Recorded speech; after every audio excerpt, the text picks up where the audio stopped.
Hi guys, welcome back to our channel. Today we're going to make cookies for Sully.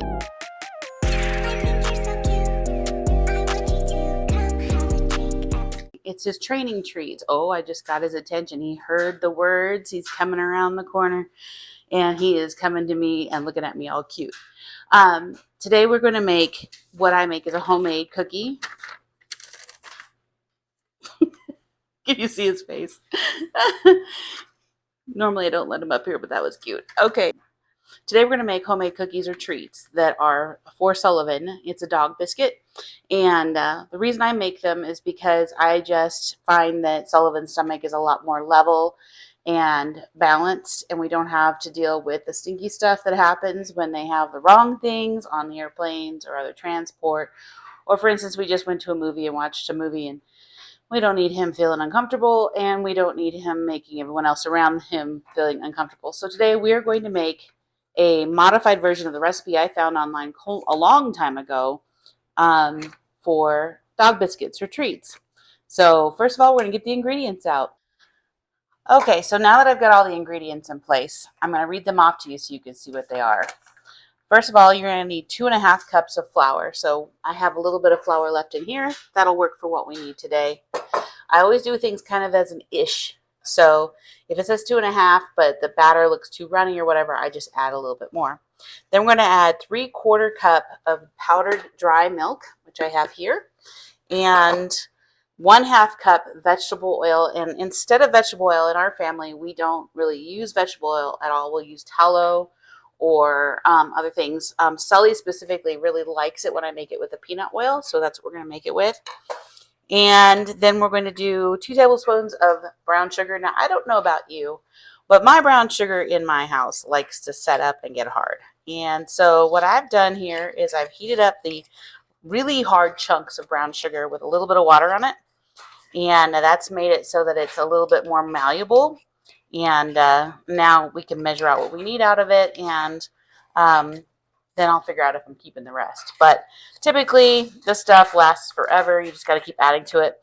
What makes brown sugar brown sugar? What do you think? It's actually the molasses in the sugar that's left. All right, so we have brown sugar, and then we're going to be using bouillon cubes. And I just find bouillon cubes at our local discount store and use those. Low sodium. Not good for dogs to have a lot of sodium, and actually can cause them to get sick to their stomach. And 3/4 cup boiling water.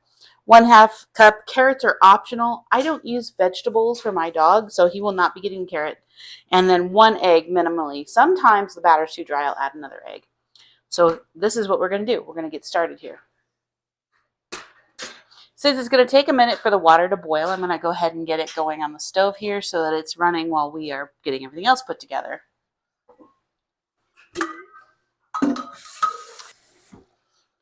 All right, that'll be more than enough water. I'm going to get this going on the burner here.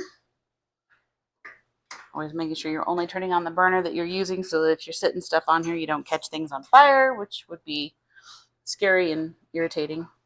So that's going to be running here. Okay, so what we're going to do is do 2.5 cups flour. I'm using some leftover einkorn flour that I have here. And it's one of our absolute favorite flours. Why am I using it? Well, because flour is no good just sitting around. It needs to be not set in your cupboard and left. It doesn't last forever.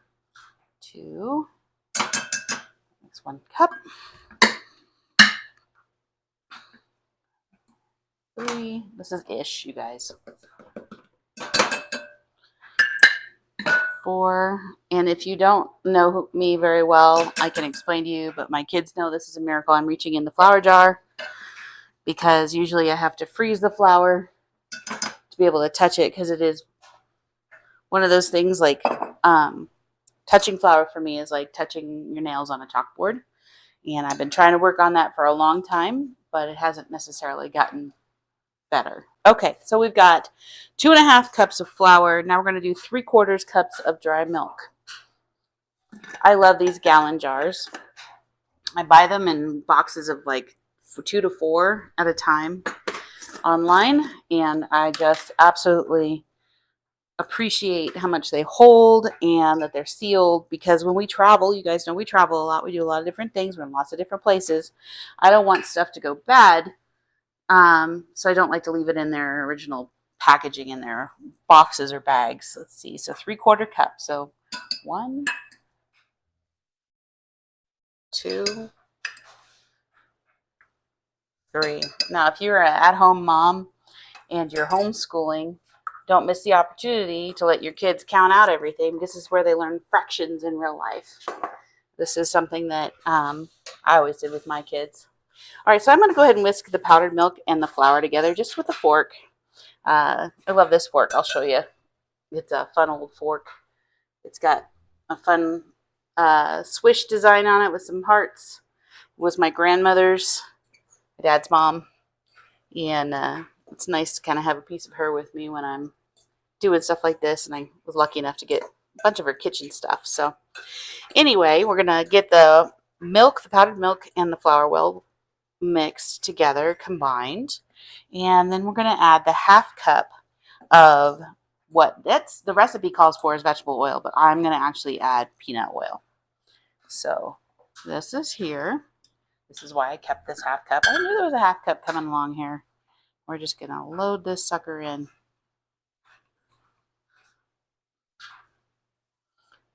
As soon as I said the word cookie, it's so funny. Sully just like has a homing beacon for it. Holy, that stuff smells so good. It smells just like a peanut butter cookie. Wonder why. So good. Peanut oil.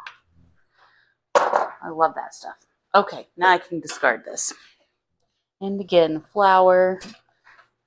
If my kids were here, they'd be laughing that I'm touching it. Okay, so we're going to go ahead and mix that in. And then we will combine in the 2 tablespoons of brown sugar. And it's already starting to get a little gummy. Getting all bound together here. And make it a little bit chunky. But you kind of want to see that. You want it well combined. And then when we add the hot water, it will actually meld it all together really well. Okay. Now we're going to do 2 tablespoons of brown sugar. And like I said, I really mushed this stuff up in a bowl, put a little water on it, and heated it in the microwave just to get it to where it was usable again. So in my book, 2 tablespoons of brown sugar can be rounded, can be all sorts of different ways to consider it. I'm not adding carrots, would have a natural sugar in it, so I just put in whatever my little heart decides. And I think that's probably pretty good. All right. Brown sugar it is. That is very dark brown sugar. Holy moly. Okay, we're going in here. And it's really dark. Do you see that in there? Look how dark that is. Yeah, I always liked baking with my kids, even though the flour wasn't my thing, because I loved teaching them in that environment.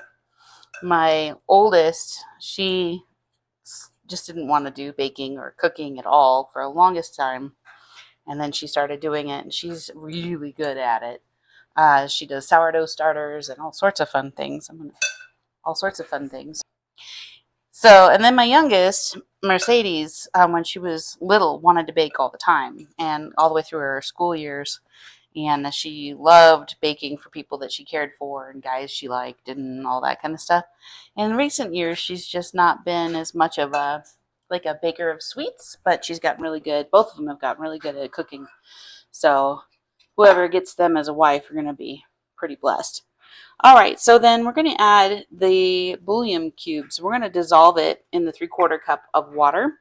So I have my handy dandy fancy right here. We're going to do 3/4 cups of boiling water. Are we there yet? We're getting there.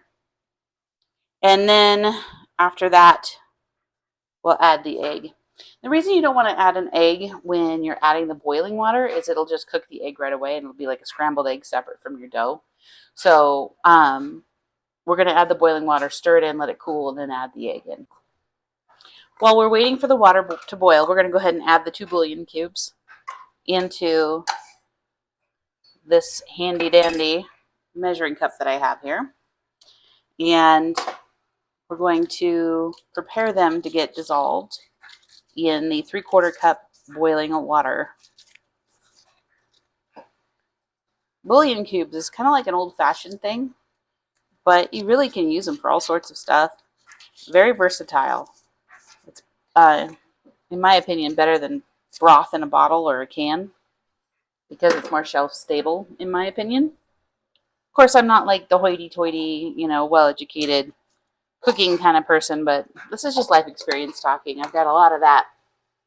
Matter of fact, I turned 50 in the next, like 10 days, which is going to be really cool.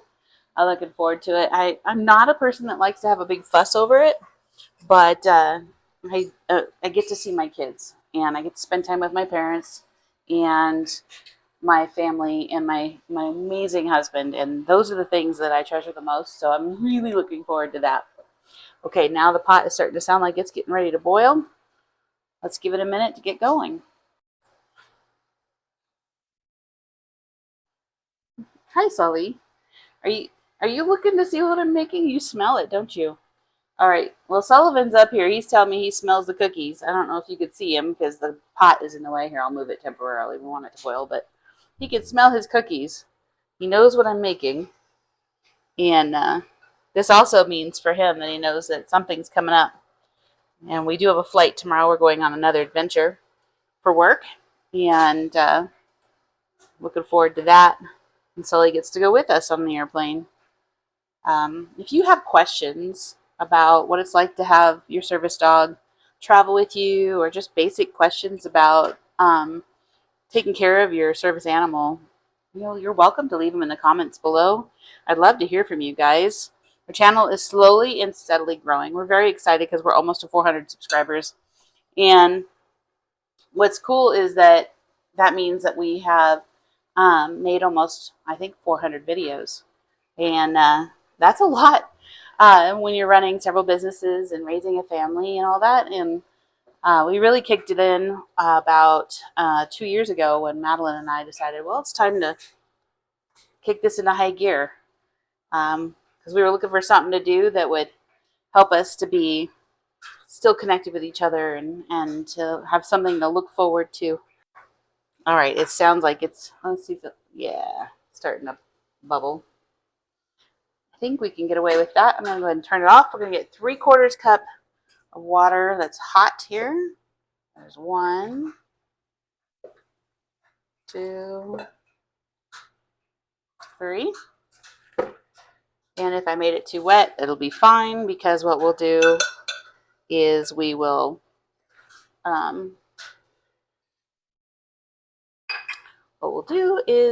just add more flour. And I have enough in there that won't be an issue. Okay, so I'm just going to take my time and stir those bouillon cubes until they are dissolved. You don't want them to be chunky at all, because if you have chunks, it won't evenly distribute through the batter, and you really want the batter to be evenly flavored. This is the part, besides the peanut butter oil, which I think Sully likes it because it's got the meaty peanut butter stuff. But this is the stuff that really gives it flavor. This is beef. You can do chicken, you can do other things, but that's what I had. I had beef, and he likes the beef. So I got to buy some more, it looks like. Okay, I think we are well dissolved. You can see there's no chunks floating, and nothing comes up. So we're going to move this back here, and we're going to go ahead and drizzle this all over the top of the batter. All right, there were some chunks on the bottom, so we'll have to mix those parts in really good, but pretty good nonetheless. I need to put a little bit more water in that and get the rest of the flavor out of that jar. But yeah, so now we're just going to spend the time it takes to combine everything here and get it really good and mixed before we add our egg. We used to have chickens and ducks in the backyard. If you go back about 1.5 years ago on our YouTube channel, you can see our chickens and ducks. They got to move to a farm in northern Colorado, and they have been loved and cared for really well by that family. And Mercedes and Maddie and Nate and I can go visit them if we'd like. They've aged out. Some of them have passed away. Sadie's favorite, Spicy, passed away last summer, and that one was pretty rough. But it was okay because he was well cared for. I mean, they're so spoiled. In Colorado here, you can have 110-degree weather, and you can also have -15, -20, depending on the time of the year and all of that. And yeah, they have a barn that's a horse barn that's heated. And so the ducks are able to get moved indoors if needed, and be in basically a posh situation if the weather turns. And you just can't beat that, for animals that you fall in love with. Now, I don't believe it's cheating on them. If we ever were able to get a larger property and do ducks and chickens again, I'll just be able to say, hey, they taught us a lot. But I know that is our hearts, is we would love to have a little homestead where we could enjoy more animals. But that also requires us to be more available. And anyway, Lord willing, God willing, that's in His will, we'll get to experience that again, and it was pretty cool.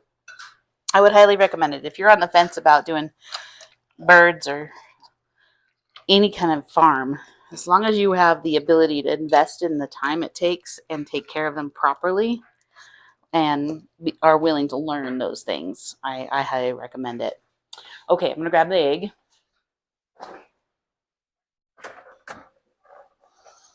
Did add a little extra water because I was pulling the rest of the bouillon out of the bottom of this jar, so we're probably going to have to add more flour, but that's fine. Okay, I got a handy dandy egg here. No, this is not a farm fresh egg. I wish it was, but it will do the deed. And you can hear my dryer says it's done. I'm multitasking today, sharing some time with you guys, making this for Sully while doing the laundry and getting ready to pack and get ready for tomorrow's adventures. Nate just got back from Pasadena, California, and I hope the vlog that we put together between him being gone and me being here turns out cute. I have no idea. You guys can let me know what you think of it, but it was an experiment because when he's working, he really doesn't have time to just do a full vlog, although it would be very interesting. So I added a little flour just to get the moisture down. So we want it to be more doughy and less runny.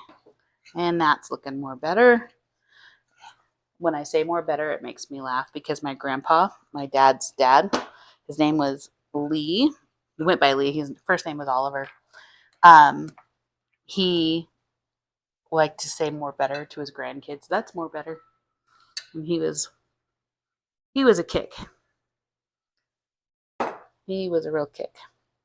World War II hero. Really cool dude. Really awesome grandpa. He called me his Supergirl, and I called him my Superman. He bought me jeans that had a Supergirl patch on the butt, and I would wear those around.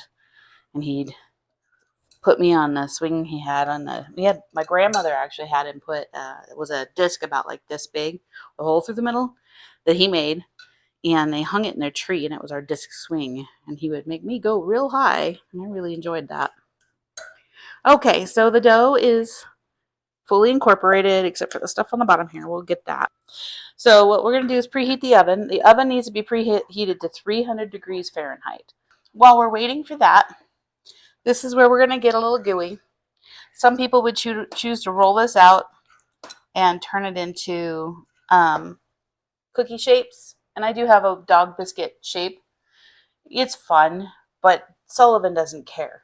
So what we're going to do is, it says, you do not need a greased sheet cookie sheet. So we're just going to go with a regular cookie sheet. They're going to bake for 30 minutes once the oven is preheated. But I'm just going to go through and plop little blobs that are about the serving size I want to give to him on there. And this is where we're going to get dirty. So taking off my rings, put them over here, and I'm just going to take it and make blobs. And this is where you should have fun with your kids. If it's too sticky, then add some more flour to it, which I might do with this one. But typically, yeah, I'm going to add more flour to it. But typically, it'll come right off your fingers. This one's not. So we're going to add some more flour. Look at that. Too stringy. So I'm going to put this stuff back in the pot, add some more flour. Give me a sec. I'm going to wash my fingers off. You know, this is an interesting fact. So I've had a lot of young people, people younger than me. So anyone 49 and younger, I've had people come to me over the years and say, I'm not a very good baker. I'm not a very good this. I'm not a very good that in the kitchen. And the kitchen is a safe place to experiment. This is what we're doing together right now. We're just adding more stuff. We're learning how the dough needs to be combined in to make it work the way we want it to work. It's not going to hurt anything. And worst case, you start over, right? You find time to do it again, but you try and you learn. And so many people are afraid of going into the kitchen and just trying. You know, recipe books are not scary. They're not some weird scientific chemical book where you aren't going to understand what it's saying. You know, I really wish that the home economics thing was still a thing in school for you young people, because it would be really good for you to get to have those experiences, get to run a sewing machine and bake.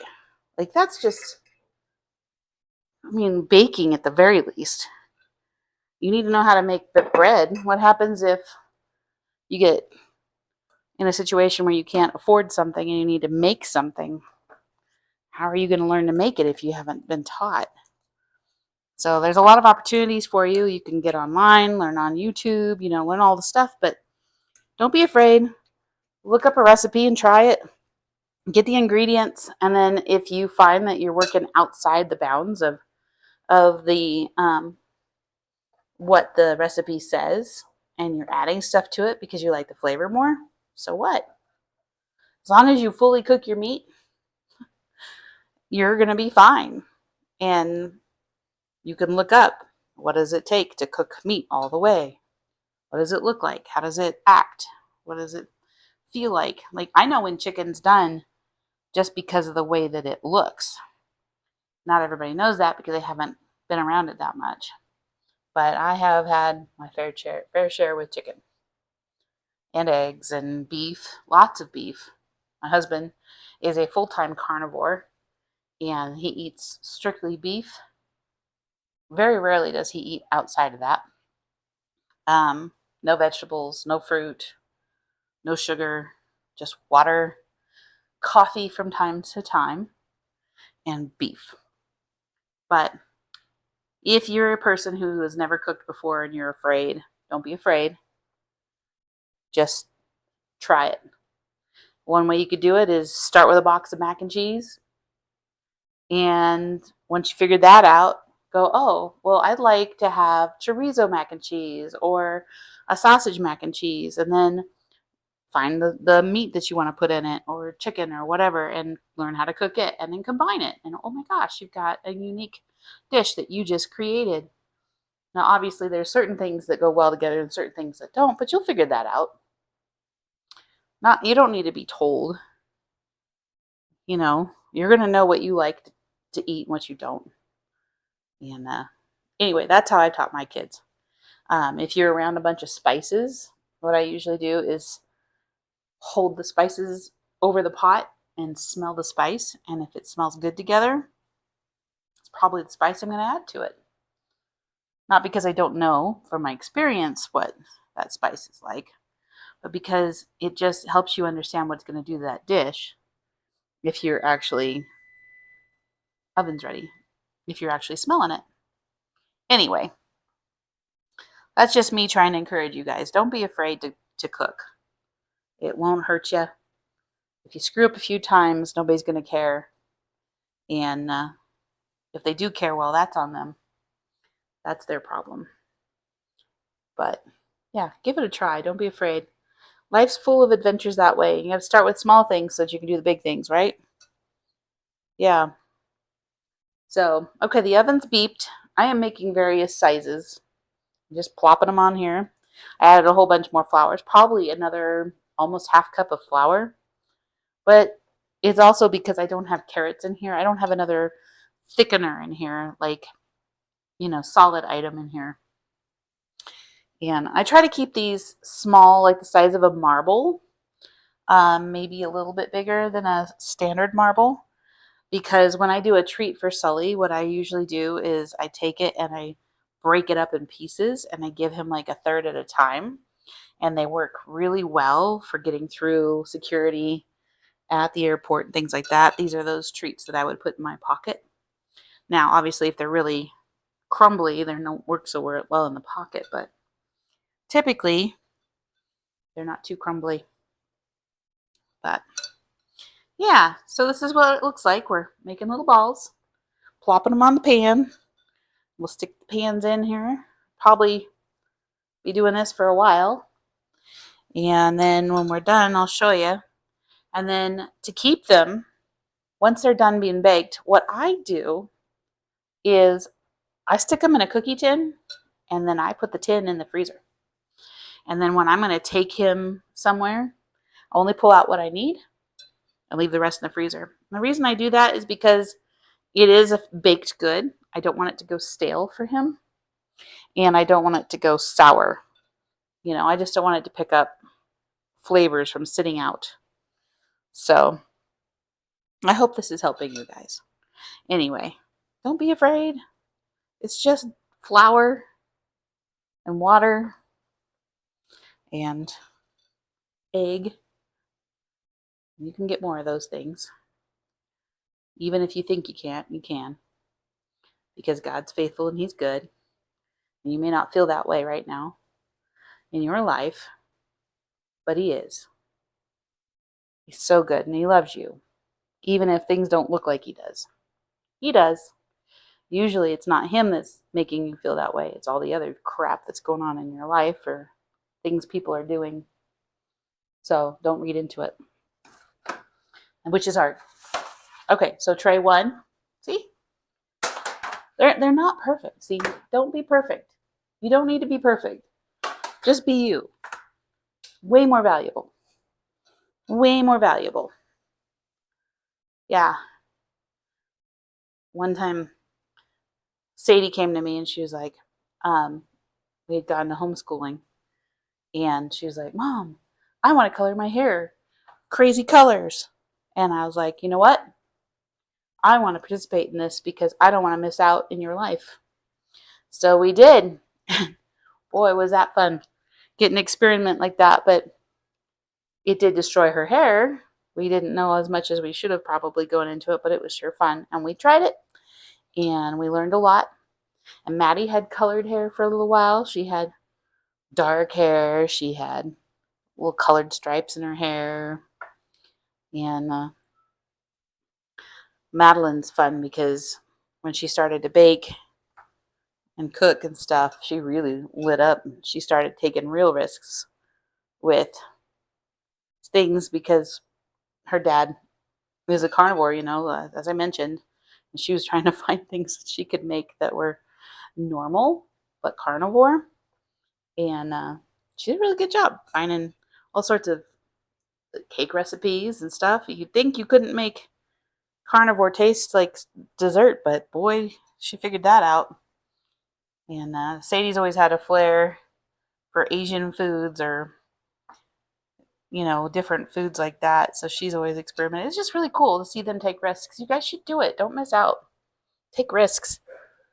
If you're using a specialized tool, obviously, learn about it. Don't use a pressure cooker without learning about it, but take risks. It's good for you. And baking is therapy. You may think it's just mess, but it's actually therapy. If you get your hands in on this stuff, I got all this stuff I got to do. We've got several businesses we're running, several different things going on in life, kids in different states. Earlier this week, all four of us were in 4 different time zones. That's how crazy we are. But do things that are peaceful for you. If you're looking to have a relationship with Jesus, take time to sit and read the Bible. I know people are like, oh my gosh, that sounds like it's really daunting. No, it did for a long time for me. But what I found is there's little Bible apps. You just pick one out that you like, pick a Bible study that you really want to participate in, and give it a try. I mean, what are you going to do? Hate it? If you do, okay. I'll meet you somewhere else. I don't think you will. Yeah. All right. So we're getting there. It's going to be more trays than just these 2, I think. But we're going to get these 2 in the oven. And then, like magic, you guys will get to see them come out. And I will have done all the other work. Therapy. Yeah. One thing that's really cool too is that I'm getting to do this in my mom's kitchen, so my grandma's kitchen. We were blessed to be able to buy this home from the estate when my grandfather passed away. My grandma passed away in 94, so quite a while ago, but my grandfather, he lived many years later. And when he passed, we were able to buy this house. So when I bake in here, it's like being around grandma. It's good. Yeah. What's funny is right now, Madeline is hosting with a girlfriend a really cool Valentine's Day party for her Bible study group in Florida. If you're located in the Orlando, Kissimmee, St. Cloud area, you really should send a message, and we'll get you a part of that group so that you can join her Bible studies if you'd like. And then Mercedes, she's home studying. She's got in Texas. She's got all sorts of opportunities coming up with her graduation from Lifestyle Christianity University and the next things that God's going to do with her.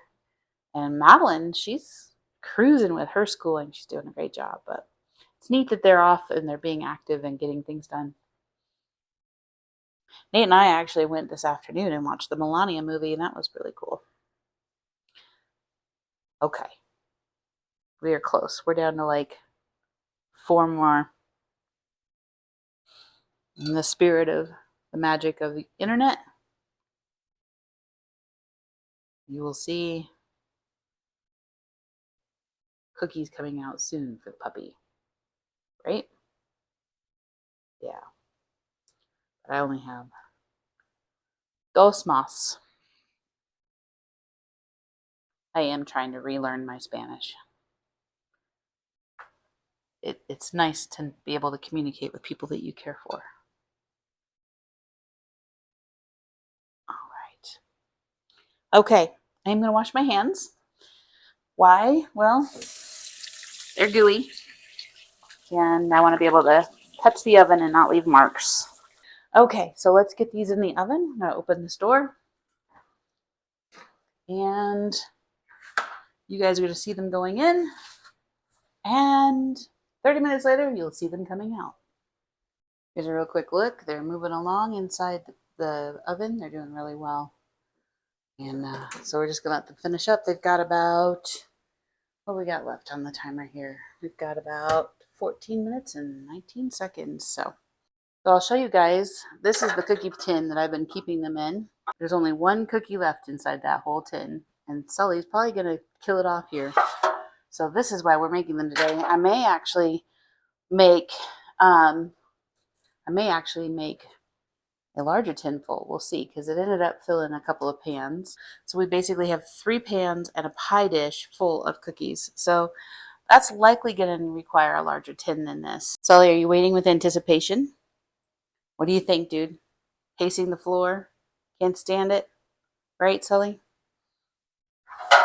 Is this what you want? What do you do when you want these? What do you do? What do you do? That's right. You want to catch? Last one. Gone. See, now we really have to make more. This is the tin that we were using originally, and I was able to find one a little bit bigger. I think this is the one we're going to use. So this one is going to go over here as backup. So I got the stove and everything cleaned up. We are just waiting for them to get done. We've got about 11 minutes left, and then we will get them out and start putting them in here. Okay, we've got about 10 seconds until the timer goes off, and then we will pull the trays out of the oven and then scoop them off. I don't even wait till they're cool. I just take a spatula, scoop them off, stick them in the tin pan. That's what we're going to do. Okay, Google, stop. This is what they look like. They hold their shape that you plopped them down with pretty well.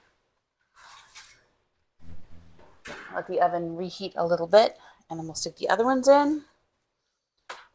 But here they are. And they are, if you tap on them, they sound hollow, but they're definitely solid, but not hard. So this is what they look like. And we're just going to take them right off the pan, stick them right into the tin, let them cool in the tin, and we're good to go. You can see on the bottoms of some of them, they're brown. Let's see if I can show you better. But not black, like not burnt. So like this one, it's just brown, which totally fine. And these will last us, depending on all the different training things I would do with Sully, probably a month and a half. But we'll see. He does get quite a few treats, but the training is ongoing for him. You never stop getting to train your dog. Matter of fact, one thing I've noticed is if we don't go out and do stuff, and if he's just staying home with me, he actually gets lazy, kind of like we do, which is kind of funny. He gets lazy like he's human and stops being as professional. So I'm going to slide these in really quick, get them going.